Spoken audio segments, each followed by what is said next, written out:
Hello students, welcome you to all. आज यहाँ पर हम लोग हमारे मध्य प्रदेश के बारे में जानने वाले हैं कि मध्य प्रदेश से रिलेटेड क्या क्या चीज़ें हैं जिनका नॉलेज हमें होना चाहिए। और यदि आप किसी प्रतियोगी परीक्षा की तैयारी कर रहे हैं तो ये सारी चीज़ें आपके लिए काफ़ी ज़्यादा इम्पॉर्टेंट रखती है। ठीक है, अभी हम लोग देख रहे हैं यहाँ पर ये पूरा जो आप देख पा रहे हैं ये भारत का नक्शा है। इसमें पर्टिकुलर जो हाईलाइट किया हुआ है वो हमारा मध्य प्रदेश है। ठीक है, आप यहाँ पर देख सकते हैं ये जो रेड से हाईलाइट किया हुआ है ये हमारा मध्य प्रदेश है। तो यहाँ पर हमसे बेसिक मध्य प्रदेश का जन्म कैसे हुआ, ठीक है, मतलब मध्य प्रदेश की उत्पत्ति कैसे हुई, कौन कौन से राज्य हैं जो मध्य प्रदेश की सीमा को टच करते हैं, कौन कौन से ऐसे जिले हैं जो मध्य प्रदेश की सीमा से लगते हैं, ये चीज़ें पूछी जाती है। देन इसमें पूछा जाता है कि हमारा जो राजकीय वृक्ष है वो क्या है, राजकीय पुष्प क्या है, ये सारी चीज़ें जो राज्य से संबंधित होती है। उसके बाद हमारा ये चीज़ें इसके अंदर आती है। तो बिल्कुल बेसिक सी चीज़ होगी। मध्य प्रदेश का जो भौगोलिक विस्तार है वो किस तरीके का है, जैसे कर्क रेखा गुजरती है तो वो किन राज्यों से गुजरती है। और भारत का जो हम लोग ग्रीनविच मेरिडियन टाइम लेते हैं जो कि 5.5 घंटे आगे चलता है, तो वो कौन सा है जो मध्य प्रदेश को, एक जो काल्पनिक रेखा है वो मध्य प्रदेश के किस राज्य, मध्य प्रदेश के किस नगर से होकर गुजरती है। बहुत सारी चीज़ें हैं, मतलब कि यहाँ पर हमें मध्य प्रदेश के बारे में A to Z मतलब कि सारी जानकारी पता होना चाहिए। फिर मध्य प्रदेश के कोई ऐसे नगर हो गए जो कि संबंधित हो सकते हैं, यूनेस्को के विश्व धरोहर में शामिल हो सकते हैं, या कोई भी प्रसिद्ध स्थल हो गया, प्रसिद्ध कृति होगी जो हमसे एग्जाम में पूछी जा सकती है। तो वो सारी चीज़ें हम लोग यहाँ पर डिस्कस करेंगे। ठीक है, तो चलिए सबसे पहले हम बेसिक से स्टार्ट करें मध्य प्रदेश के बारे में। मध्य प्रदेश का जो राज्य दिवस है, मतलब मध्य प्रदेश का जो स्थापना दिवस है वो 1 नवंबर को मनाया जाता है। और अगर यदि आपसे ये पूछ लिया जाए कि इसके अलावा ऐसे कौन से राज्य हैं जो अपना स्थापना दिवस इसी दिन मनाते हैं, किस दिन 1 नवंबर को मनाते हैं, तो उसके अंदर कर्नाटक हो गया, केरल हो गया, छत्तीसगढ़ हो गया और हरियाणा हो गया। ये चारों ही राज्य जो है अपना राज्य दिवस जो है 1 नवंबर को मनाते हैं। ठीक है, अब ये तो बात हो गई 1 नवंबर को मध्य प्रदेश का जो बर्थडे आप मान लो वो 1 नवंबर को होता है। अब अपन को ये देखना है कि इसकी स्थापना किस सन में हुई थी। तो सबसे पहले स्थापना दिवस जो है मध्य प्रदेश का 1 नवंबर 1956 को इसकी स्थापना हुई थी। ठीक है, ये तो सबसे बेसिक सी बात है कि स्थापना कब हुई थी। इसके अंदर मेन चीज़ ये आती है मध्य प्रदेश की पुनर्स्थापना जो है कब हुई थी। तो 1 नवंबर 2000 को मध्य प्रदेश का पुनर्गठन, यदि हम बोलें तो पुनर्गठन किया गया था 1 नवंबर 2000 को। ठीक है, अब क्यों किया गया था वो आप यहाँ पर देख सकते हैं मैप में। देखो मैं मैप के थ्रू ही शो करूँगी क्योंकि जितना ज़्यादा आप मैप के माध्यम से पढ़ेंगे उतनी ही ज़्यादा चीज़ें आपको याद रहेगी। ठीक है, मैप की जानकारी होना बहुत ज़्यादा आवश्यक है। अभी हम पर्टिकुलर मध्य प्रदेश के मैप को भी पूरा डिटेल में पढ़ेंगे। आप ये वाला हिस्सा देख पा रहे होंगे, ये वाला हिस्सा हमारा छत्तीसगढ़ है, जिसको अभी हम करंट में 2000 के बाद इसे छत्तीसगढ़ नाम दे दिया गया। शॉर्ट में मैं यहाँ पर लिख रही हूँ। ठीक है, ये हमारा छत्तीसगढ़ है। 2000 से पहले ये भारत में जो ये मध्य प्रदेश का ही हिस्सा हुआ करता था, लेकिन 2000 के बाद ये मध्य प्रदेश से अलग होकर इसने अपना खुद का नाम रख लिया छत्तीसगढ़।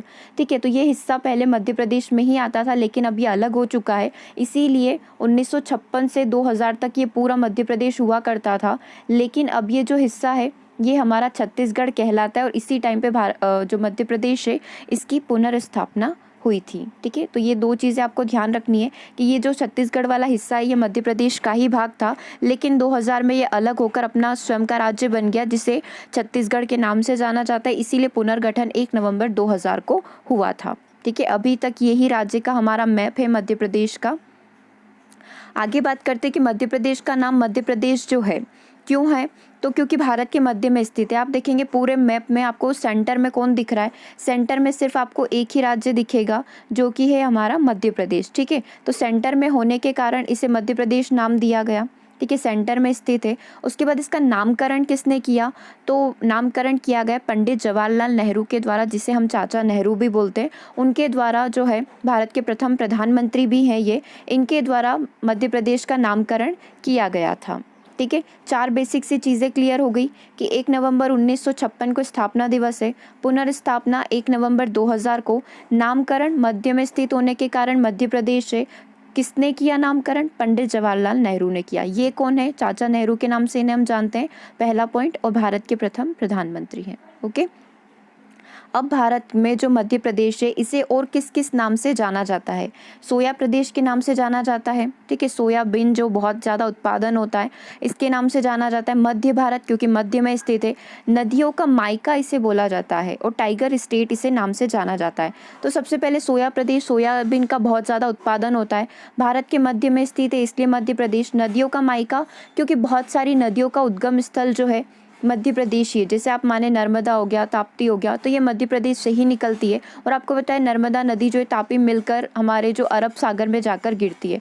तो बहुत सारी नदियों का मायका मतलब उद्गम स्थल यहीं से, इसीलिए यहाँ पर बोला जाता है मायका। आप वो समझते हैं मायका और ससुराल क्या होता है? मायके में लड़कियाँ रहती है और फिर ससुराल में वो चली जाती है। तो उद्गम जहाँ से हुआ है, जहाँ से जन्म हुआ है, वो हमारा मायका हो जाएगा। टाइगर स्टेट, टाइगर की संख्या अधिक है, सबसे ज़्यादा पूरे भारत में नहीं बोल सकते हैं क्योंकि सबसे ज़्यादा भारत में यदि टाइगर सबसे ज़्यादा अधिक है तो वो है कर्नाटक में। सबसे ज़्यादा कर्नाटक में टाइगर पाए जाते हैं। और टाइगर स्टेट मतलब कि टाइगर की संख्या अधिक होने के कारण इसे हम टाइगर स्टेट के नाम से जानते हैं। लेकिन कभी यूँ पूछ लिया जाए भारत में सबसे ज़्यादा टाइगर किस राज्य में पाए जाते हैं, तो कर्नाटक में पाए जाते हैं, ठीक है। चलिए अब भारत की राजधानी की बात कर लेते हैं। तो भारत की जो हमारे भारत के अंदर जो मध्य प्रदेश है उसकी राजधानी है भोपाल, ठीक है। भारत की राजधानी तो दिल्ली है। मध्य प्रदेश की जो राजधानी, पर्टिकुलर हम मध्य प्रदेश राज्य की बात करें तो मध्य प्रदेश की राजधानी भोपाल है। यदि आपसे पूछ लिया जाए कि आर्थिक राजधानी क्या है, तो मध्य प्रदेश की आर्थिक राजधानी है इंदौर, ठीक है। और ऊर्जा राजधानी कौन सी है, तो ऊर्जा राजधानी है सिंगरौली। सिंगरौली के बारे में हम थोड़ा सा देखेंगे। सबसे पहले मैं मैप में आपको दिखा देती हूँ मैप में सिंगरौली कहाँ पर है, क्योंकि ये भारत के सबसे पूर्वी हिस्से में आता है। भारत में यदि हम मध्य प्रदेश की बात करें, देखो मध्य प्रदेश की यदि अपन बात करेंगे तो मध्य प्रदेश के सबसे पूर्वी हिस्से में हमें दिखेगा सिंगरौली, ठीक है। और मध्य प्रदेश का सबसे पश्चिमी हिस्सा जो है वो है हमारा अलीराजपुर, ठीक है। अभी मैं आपको एक बार मैप से भी बता दूंगी तो ये सारी चीज़ें आपकी क्लियर हो जाएगी। ये देखिए, ये भारत के जितने भी जिले हैं उनका पूरा नक्शा है। मतलब भारत के अंदर जो मध्य प्रदेश है, मध्य प्रदेश की यदि हम पर्टिकुलर बात करें तो आज पूरा हम मध्य प्रदेश को ही पढ़ेंगे। तो ये मध्य प्रदेश के सारे जिलों के नाम हैं, ठीक है। आप यहाँ पर देखेंगे तो ये सिंगरौली है, मतलब मध्य प्रदेश के सबसे पूर्वी भाग में सिंगरौली है। और सबसे पश्चिमी, सबसे कॉर्नर में हमारा आता है अलीराजपुर, ठीक है। मध्य प्रदेश का सबसे पूर्वी हिस्सा हमारा सिंगरौली है और सबसे पश्चिमी हिस्सा कौन सा है, अलीराजपुर है। तो ये भी आपसे पूछा जा सकता है कि मध्य प्रदेश का सबसे पूर्वी हिस्सा, सबसे लास्ट में पूर्व में हमारा सिंगरौली और सबसे पश्चिम में अलीराजपुर है। आप एक बार ये भी देख सकते हैं कि हमारी दिशाएं क्या होती है। ये हमारा पूर्व होता है, ये पश्चिम होता है, ये हमारा उत्तर होता है और ये हमारा दक्षिण होता है। ये 4 दिशाएं होती है। तो सबसे पूर्वी हिस्से की बात करेंगे तो आपको सिंगरौली दिखेगा और सबसे पश्चिमी हिस्से की बात करेंगे तो हमें अलीराजपुर मिलेगा। ओके, चलिए अब आगे बढ़ते हैं। अभी हम पूरा सिंगरौली को जानेंगे कि सिंगरौली को ही ऊर्जा राजधानी क्यों बोला जाता है। तो एशिया का सबसे मोटी परत का जो कोयला है आपको सिंगरौली में मिलेगा, ठीक है। तो ये एशिया में सबसे मोटी परत जो होती है उसका कोयला आपको सिंगरौली में मिलेगा, इसीलिए इसे सिंगरौली को ऊर्जा राजधानी भी बोल सकते हैं। और भी बहुत सारे रीज़न हैं जो सबसे ज़्यादा हमें कोयले पर राजस्व मिलता है, ठीक है, वो भी सिंगरौली की जो कोयले है उसी से मिलता है। और नॉर्टेन कोल जो है हमारी कोल फैक्ट्री है, नॉर्टेन कोल आप पावर प्लांट बोल सकते हैं। नॉर्टेन कोल कोयला की जो फील्ड का मुख्यालय है, ठीक है, कोल इंडिया की ये सहायक कंपनी है, कौन सी, नॉर्टेन, ठीक है। कोल इंडिया की सहायक कंपनी नॉर्टेन का जो हेडक्वार्टर है, इसका जो मुख्यालय है वो भी सिंगरौली में है, ठीक है। इसकी 9 खदानें संचालित होती है सिंगरौली में, ठीक है। उसके बाद है एनटीपीसी जो है, इसका 4000 मेगावाट का पावर प्लांट जो है वो भी सिंगरौली में स्थित है। और बहुत सारी निजी कंपनियां जो है, प्राइवेट कंपनीज जो है वो भी अपना पावर प्लांट जो है सिंगरौली में लगा रही है। इन सभी कारणों से मध्य प्रदेश की ऊर्जा राजधानी जो है सिंगरौली को बोला जाता है। एक बार और सारे पॉइंट हम लोग रिवाइज कर लेते हैं। सबसे पहले जो सबसे मोटी परत का जो कोयला है वो आपको सिंगरौली में मिलेगा। कोयले से सबसे ज़्यादा राजस्व हमें यहीं से मिलता है। नॉर्टेन कोल जो कि कोल इंडिया की सहायक कंपनी है, उसका हेडक्वार्टर, उसका मुख्यालय सिंगरौली में है। 9 खदानें संचालित की जाती है नॉर्टेन कोल कंपनी के द्वारा। एनटीपीसी का 4000 मेगा पावर प्लांट जो है वो भी सिंगरौली में है। और निजी कंपनियां, प्राइवेट कंपनीज भी अपना पावर प्लांट जो है हमारे सिंगरौली में लगा रही है, इसीलिए सिंगरौली को मध्य प्रदेश की ऊर्जा राजधानी बोला जाता है। तो मध्य प्रदेश की राजधानी कौन सी है, सबसे पहली बात तो भोपाल है। आर्थिक राजधानी कौन सी है, इंदौर है। और ऊर्जा राजधानी कौन सी है, तो सिंगरौली है। ठीक है, स्थापना दिवस की बात कर ली, मध्य प्रदेश से रिलेटेड जो जानकारी थी, ऊर्जा राजधानी, राजधानी और आर्थिक राजधानी, ये 3 चीज़ें हो गई। अब आगे मूव करते हैं, नेक्स्ट पॉइंट है हमारा हाई कोर्ट। ठीक है, मध्य प्रदेश का जो हाई कोर्ट है वो कहाँ पर है, तो मध्य प्रदेश का हाई कोर्ट जबलपुर में है। इसका स्थापना या इसका गठन कब हुआ था, तो 1 नवंबर 1956 को इसका गठन हुआ था। ठीक है, उसी दिन 1 नवंबर 1956 को ही इसका गठन हुआ था। उसके बाद जबलपुर की यदि अपन बात करें, हाई कोर्ट के अलावा जबलपुर क्यों प्रसिद्ध है, तो जबलपुर में हमारा गौतम धारा जलप्रपात है। ठीक है, वाटरफॉल गौतम धारा जिसका नाम है, जिसे आप धुआंधार जलप्रपात के नाम से भी जानते हैं। धुआंधार जलप्रपात आपने सुना होगा, इसे गौतम धारा को धुआंधार जलप्रपात के नाम से भी जानते हैं। और ये जलप्रपात कौन सी नदी बनाती है, तो नर्मदा नदी जलप्रपात बनाती है, जिसे धुआंधार जलप्रपात या गौतम धारा जलप्रपात के नाम से जानते हैं। तो ये जबलपुर की विशेषता हो गई। ठीक है, हाई कोर्ट एक तो हमारा, और साथ ही यहाँ पर एक वाटरफॉल जलप्रपात भी है, जिसे नर्मदा नदी के द्वारा निर्मित किया जाता है। उसके द्वारा हम खंडपीठ की बात कर लेते हैं यहाँ पर। तो यहाँ पर उच्च न्यायालय खंडपीठ जो है वो, जो कि 2 खंडपीठ है, एक हमारा ग्वालियर में है और एक हमारा इंदौर में है। ठीक है, तो 2 हो गए हमारे। सबसे पहले तो जबलपुर में हमारा हाई कोर्ट है, और इसका जो खंडपीठ है एक हमारा ग्वालियर में आता है और एक हमारा इंदौर में आता है, जो कि दोनों ही मध्य प्रदेश में है। ठीक है, ये बात हो गई हाई कोर्ट की। अब नेक्स्ट पॉइंट पर मूव करते हैं कि हमारा जो मध्य प्रदेश है उसका राजकीय प्रतीक चिन्ह क्या है। तो इसका राज्य चिन्ह की बात कर लेते हैं, तो ये हमारा राज्य चिन्ह है। इस तरीके का ये स्ट्रक्चर दिखता है। एक हमारा व्रत है। ठीक है, ये व्रत है।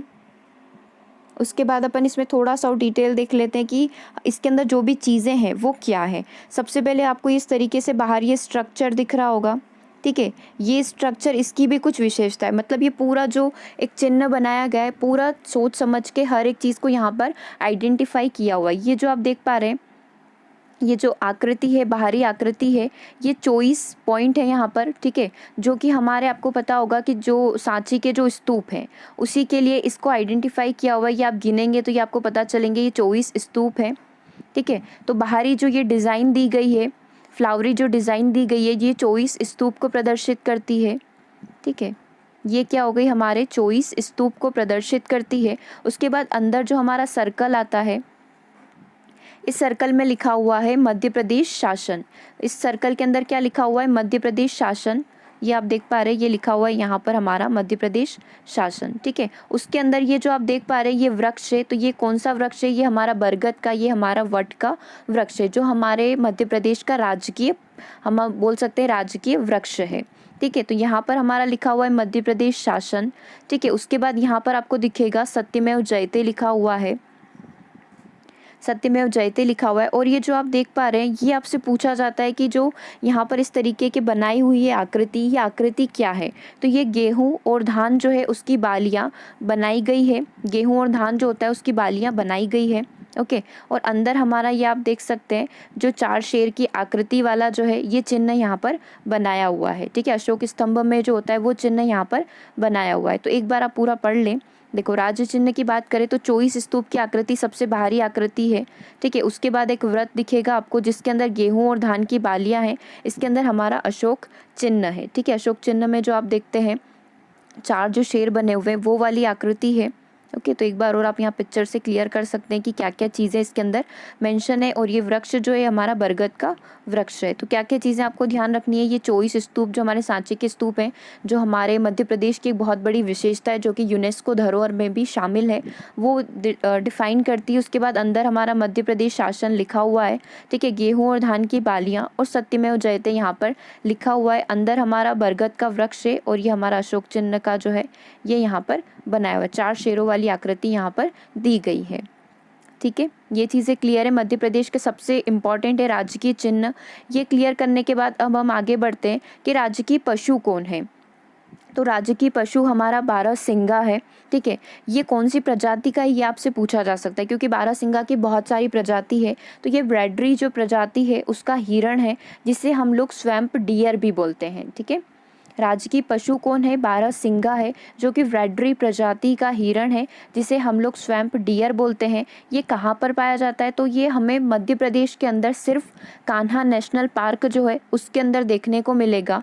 और वैसे ये पूरे भारत की बात करें तो ये दलदली घास भूमि जो होती है वहाँ पर ये पाए जाते हैं, और मध्य प्रदेश में केवल आपको कान्हा नेशनल पार्क में देखने को मिलेगा। ठीक है, कौन सी प्रजाति है ये इंपॉर्टेंट है, वैडरी प्रजाति के ये हिरण है। अब इसके अंदर सबसे इम्पॉर्टेंट चीज़, क्यों इसे राजकीय पशु बनाया गया है? चाहते तो हम लोग बाघ को भी बना सकते थे, लेकिन इसे ही क्यों बनाया गया है? तो क्योंकि इसकी अधिकता है, क्योंकि मध्य प्रदेश में सिर्फ कान्हा नेशनल पार्क में आपको मिलेगा। उसके बाद एक और इम्पॉर्टेंट चीज़ यहाँ पर आती है कि कान्हा जो है भारत का एकमात्र ऐसा टाइगर रिजर्व बना था जिसमें भूर सिंह जो एक बारहसिंगा का नाम रखा गया है, भूर सिंह बारहसिंगा जो है को अपना मैस्कट, जिसे आप हिंदी में बोलते हैं शुभंकर, ठीक है, शुभंकर बनाया गया है।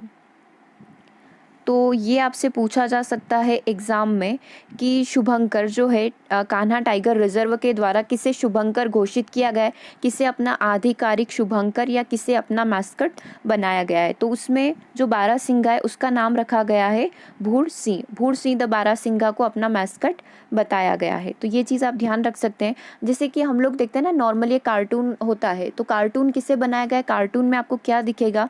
कार्टून में आपको बारहसिंगा दिखेगा, जिस बारहसिंगा का नाम रखा गया है भूर सिंह। देखो पूरा नाम इस तरीके से है, भूर सिंह द बारहसिंगा। ठीक है, ये इस तरीके से इसे डिफाइन किया हुआ है।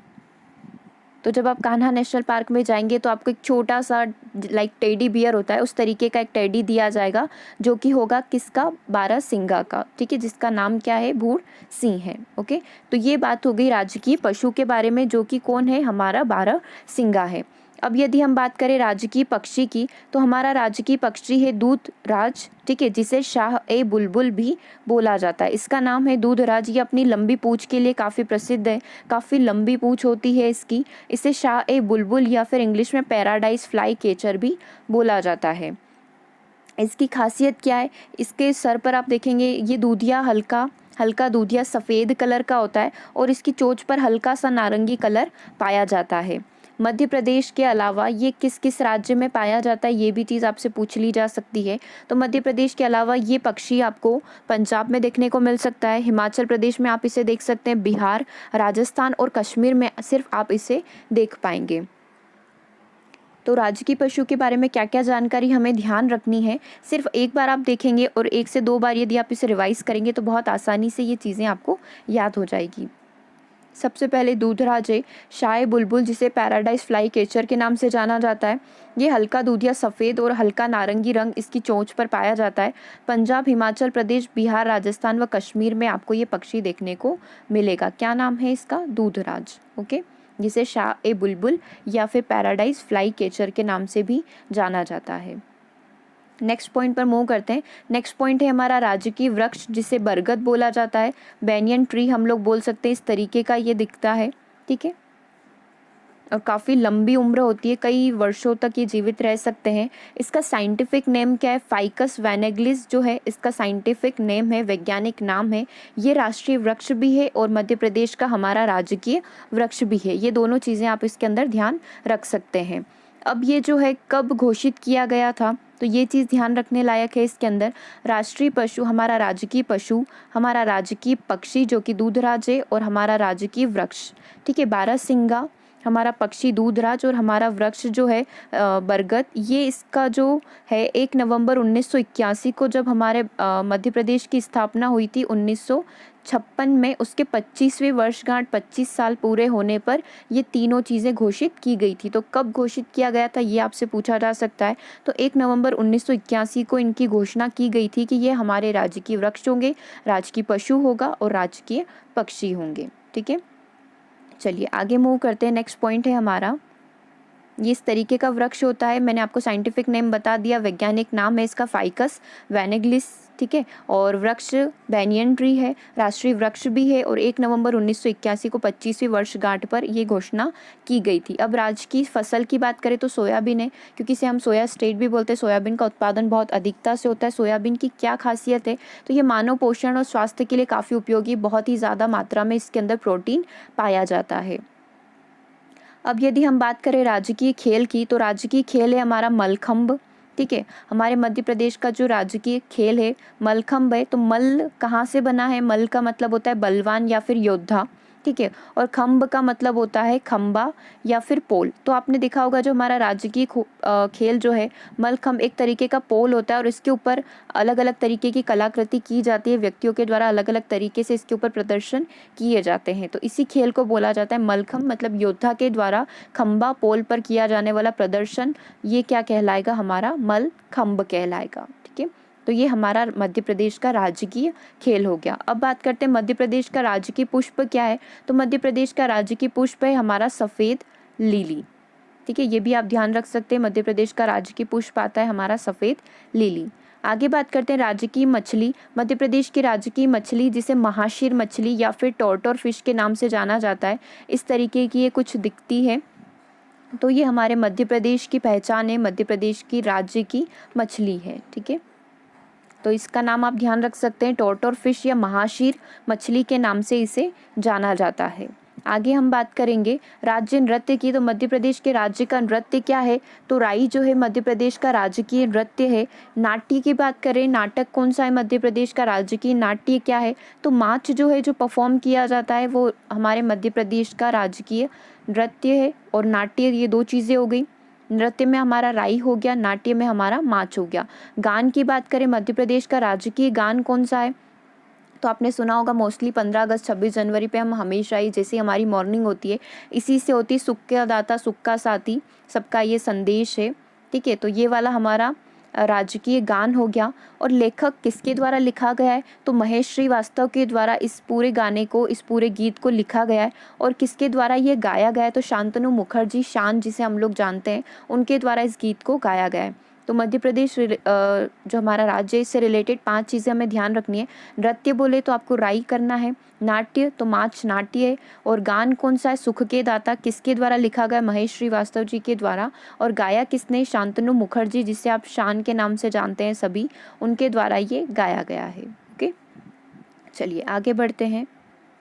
मेन चीज़ अब आती है, अब हम थोड़ा सा मैप को स्टडी कर लेते हैं। ठीक है, कर्क रेखा जो है किन राज्यों से होकर गुजरती है? एक तो ये पॉइंट आता है, कर्क रेखा जो है हमारे 8 राज्यों से होकर गुजरती है, और मध्य प्रदेश में पर्टिकुलर, क्योंकि मध्य प्रदेश से भी गुजरती है, तो मध्य प्रदेश में किन जिलों से होकर गुजरती है? तो ये चीज़ हमसे पूछी जा सकती है। तो मध्य प्रदेश में ये 14 जो जिले हैं, 14 जो जिले हैं, उनसे होकर गुजरती है। ठीक है, तो एक थोड़ा सा डिटेल हम लोग यहाँ पर देखेंगे। 23.32 डिग्री उत्तरी अक्षांश जो है कर्क रेखा मध्य प्रदेश के 14 जिलों में से होकर गुजरती है, जिसके अंदर कौन कौन से आते हैं अभी हम यहाँ पर पढ़ते हैं, उसके बाद हम लोग मैप पर भी देखेंगे। रतलाम, उज्जैन, शाजापुर, राजगढ़, सीहोर, भोपाल, विदिशा, रायसेन, सागर, दमोह, कटनी, उमरिया, शहडोल व जबलपुर जिलों से होकर यह रेखा गुजरती है। अब ये जो रेखा है सूर्य की किरणें इस पर कैसे गिरती है? तो केकड़े की जो भुजाओं, जिस तरीके का हमारा केकड़ा दिखता है, उसकी जो भुजाएं होती है, उसकी भुजाओं के समान ये वहाँ पर कोण बनाती है। तो एक बार मैं आपको मैप पर पूरा दिखा देती हूँ। ये देखिए, ये कर्क रेखा है।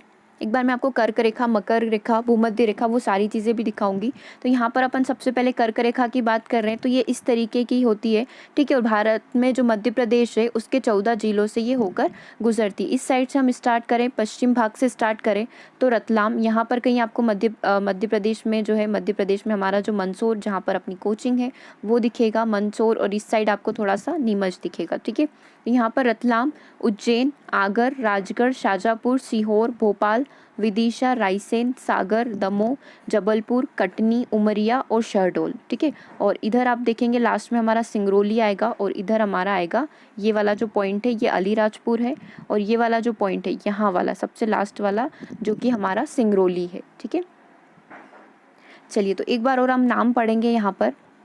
सबसे पहले आएगा हमारा रतलाम, रतलाम के बाद उज्जैन। ठीक है, फिर हो गया हमारा आगर, फिर राजगढ़, शाजापुर, सीहोर, भोपाल, विदिशा, रायसेन, सागर, दमोह, जबलपुर, कटनी, उमरिया, शहडोल। ठीक है, इन सभी से हमारी कर्क रेखा गुजरती है। ट्रॉपिक ऑफ कैंसर जो है 14 जिलों से होकर गुजरता है। इसका PDF मैं आपको दे दूँगी, क्योंकि जितना ज़्यादा आप मैप के थ्रू स्टडी करेंगे उतना ही ज़्यादा हमारे लिए सही होता है चीज़ों को लर्न करना। फिर एक-एक चीज़ आती है, फिर इसके बाद हम थोड़ा और डीप में जाएँगे तो हम रतलाम ज़िले की क्या विशेषता है, तो फिर उसमें हम पढ़ेंगे कि रतलाम से कर्क रेखा होकर गुजरती है, तो वो चीज़ वहाँ पर आपको रिकॉल होगी, याद आएगी कि हाँ, हमने कहीं न कहीं देखा था कि मैप से किस तरीके से कर्क रेखा होकर गुजरती है। ठीक है, चलिए आगे बात करते हैं। चलिए तो एक काम करते हैं, इस मैप के थ्रू हम लोग करने का ट्राई करते हैं। ये पूरा हमारे मध्य प्रदेश के जितने भी ज़िले हैं उसका मैप है। ठीक है, अलग अलग कलर में किया हुआ है ताकि पता चल जाए कि कौन सा जो हमारा ज़िला है वो कहाँ पर है। ठीक है, ये पूरा हमारे मध्य प्रदेश का है, मध्य प्रदेश का पूरा मैप है, कितने ज़िले हैं वो सारे इसमें मेंशन है। ठीक है, तो अब एक बार हम लोग कर्क रेखा को यहाँ से गुजारते हैं कि कर्क रेखा कहाँ कहाँ से निकलती है। तो सबसे पहले हमारा रतलाम से निकलती है। ठीक है, हमने पश्चिम साइड से देखा था कि रतलाम को क्रॉस करती है, उसके बाद उज्जैन से। ठीक है, तो हम दो यहाँ पर जो ज़िले हैं उनको काट देते हैं, रतलाम हो गया, उज्जैन हो गया, उसके बाद ये शाजापुर को क्रॉस करती है। ठीक है, तो ये शाजापुर भी यहाँ पर आ गया। उसके बाद हमने देखा था राजगढ़, तो ये हल्का सा ऊपर यदि आप देखेंगे तो ये राजगढ़ में जाएगी। ठीक है, रतलाम, उज्जैन, शाजापुर, राजगढ़, उसके बाद ये हमारा सीहोर, थोड़ा सा इसमें सीहोर आता है, ये आप देख रहे हैं डार्क ब्लू में जो है ये हमारा सीहोर है। फिर हमारा भोपाल, ठीक है, भोपाल हो गया। उसके बाद हमारा विदिशा है, तो आप ये ग्रीन में देख पा रहे हैं ये विदिशा। ठीक है, विदिशा के बाद हमारा रायसेन।